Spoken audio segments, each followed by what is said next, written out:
Women's Power to Heal Mother Earth. This is Maya Tiwari. Today I will talk about the power of sound as healing, otherwise called sound healing. More than 30 years ago, I began writing about the power of our inner vibrational field, our instrument of the body that is entrained naturally with the universal vibrations and rhythms that are emulated in every cell and tissue organ of our body.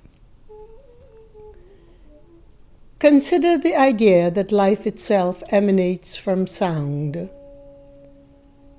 For what is sound but audible breath, the rhythm and melody of our one spirit that dwells within all things? Sound vibration is a manifestation of life's energy, and that energy we call in Sanskrit prana, the basis for self-breathing and self-healing. Sound is the very central aspect to the very act of creation. Vedic history tells us that the goddess Durga rode her lion, carried her small double-headed drum, whose sound is associated with the element of space, and thusly drummed the world into existence. Whether lore, mysterious as it is, or reality, one thing remains the truth, and that is that we are created by and born from sound, vibrations, and therefore the least expensive medicine we can use to heal ourselves is what we call at the Wise Earth School inner medicine healing, sound medicine. She is replete in nature, abundant in our lives, if we can only pause to be in sync with her. Recognition of these rhythms and vibrations bring us closer to the harmony that we need in order to keep reverberating and enlightening, heightening the scala waves of our very incredible physical anatomy. According to the Vedic seers, the first emanation of the creation emerged from nada, Sanskrit word again, which is the inaudible cosmic vibration known as the primordial sound. Through its transformation, the entire universe emerged, constantly resolving and revolving into other shapes and forms. In the Chandogya Upanishad, we are told that cosmic sound comes also as the Word. The Word makes known the heaven, the earth, the wind, space, water, fire, the celestials, the humans, animals, grass, and trees. Other ancient cultures similarly trace the birth of our universe to the primordial sound and its manifestation into the spoken word. The Bible tells us that God said, "Let us make man in our image." According to Popol Vuh, the creation story of the Mayan people of South America, the human race originated on Earth through the power of sound. Only by a miracle, by means of incantations, were they created and made by the Creator. The reason that sound is fundamental to the creation story of all cultures, really, can perhaps best be understood through the Vedic tradition the telescope of my tradition, in which the phenomenon of sound lies at the very heart of our daily practice as human beings.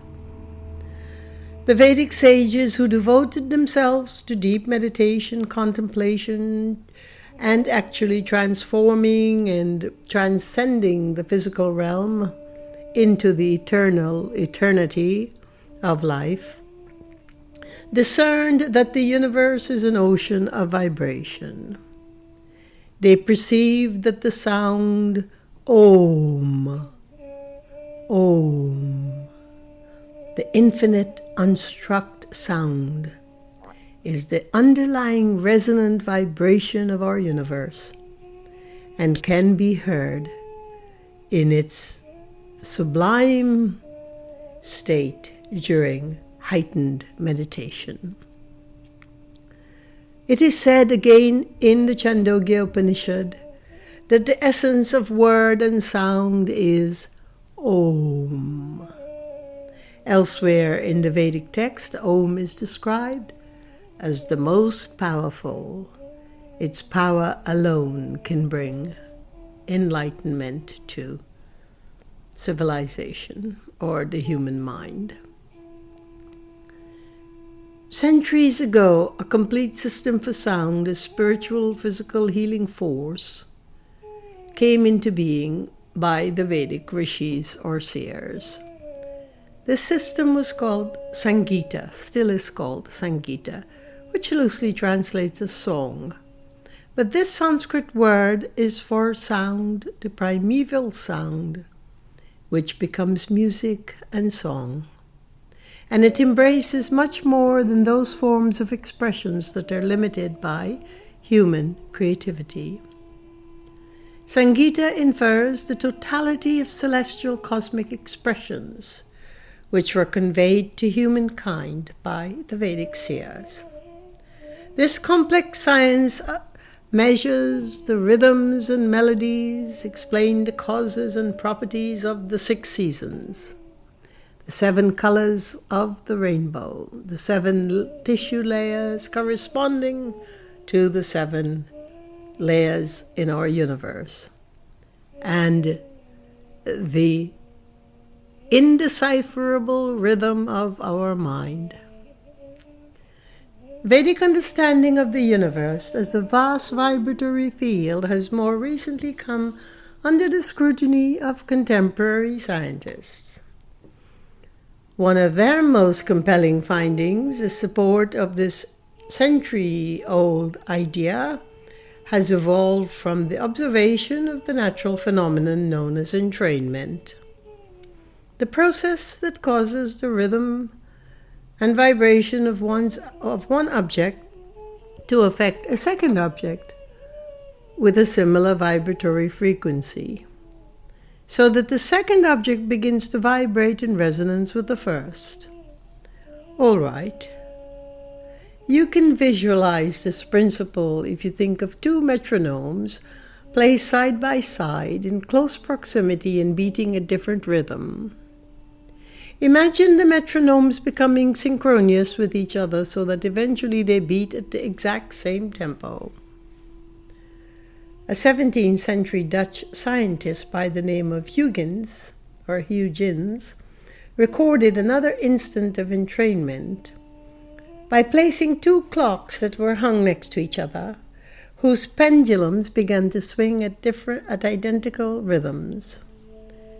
Synchronization occurs because rhythmic patterns throughout the universe, from the very small to the very large, are meant to be in sync with each other. Atoms are patterns of probability waves. Molecules are vibrating structures. The living organism manifests multiple interdependent patterns of fluctuations. Plants, animals, human beings undergo cycles of activity and rest, and all their physiological function oscillate in rhythm with various periodicities. And this is loosely translating Fritjof Capra, the author of the Tao of Physics. scientific findings on vibration, the vibratory field, our connection to the network of vibrations within the universe, and its impact on the human mind, body, tissue, memory, and health had been found by the Vedic rishis from thousands and thousands of years ago, that we are indeed immersed in an ocean of sound energy. When we are ill, we fall into a state of disharmony with the cosmos, right? This idea was eloquently articulated by Hazrat Inayat Khan, a highly respected musician in India who came to the United States in the early part of the 20th century to spread the teachings of Sufism to the West. And Inayat Khan wrote, "If the body had lost its rhythm, something goes wrong with the mind. If the mind loses its rhythm, the body goes wrong. If the heart has lost its rhythm, the mind remains puzzled. And if the rhythm of the soul is lost, then all is wrong." How does this really work? According to the Vedas, harmonious sounds collect in the various pranas of the body. There is more than 72,000 nadis, which are channels, subtle channels, that exist in the human body, and they're all sensitive to sound and function through universal vibrations. Good sounds increase the vitality of our health. Like the Vedic seers, the Sufis also believe that the universe is filled with vibration, too fine to be either audible or visible to the material ears or eyes. They are called the unheard, the subtle sound. And those who meditate and transcend the anxieties of this world through and above meditation can actually hear the vibration or be in sync with the vibration of this incredible sound. Sound as healing, sound healing force is the cornerstone of our great history as human beings.